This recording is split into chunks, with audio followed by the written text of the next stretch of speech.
Tax day is right around the corner. A lot of us are making sure our finances are in order. And as spring arrives, it's a good time to look at your investments, your credit report. We show you how in tonight's Money Monday.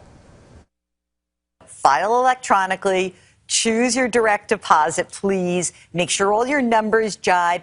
And there's some resources that people don't use. You have a free file system through the IRS, software and filing if you make less than $73,000. There is actually great resources for older people, tax counseling for the elderly. The Volunteer Income Tax Association is a service for folks who make less than $58,000. So these main points of assistance are there for taxpayers. Use them. If you have any question, just go to irs.gov. Lots of info on the site.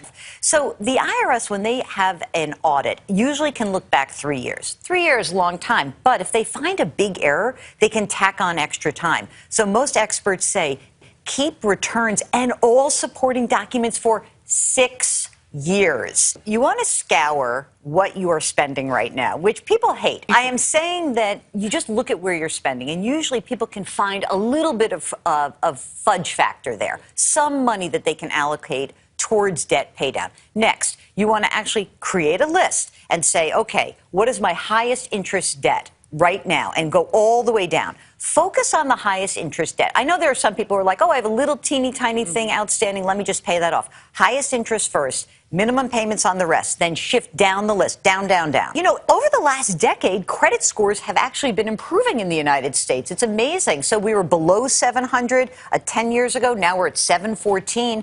What I think is important is that a lot of people throughout the pandemic paid down a lot of debt. You want to make sure that's reflected on your credit report. So annualcreditreport.com, you can get a free credit review every 12 months. Why are you looking at this? You want to make sure that there's no errors on that report. If they see them, you correct them. But also, you want to make sure that things that should be there are there and it's reflected in your score. One other thing, you can also flag identity theft, because if someone has nefariously opened up credit in your name, you can see it on that report. So annualcreditreport.com.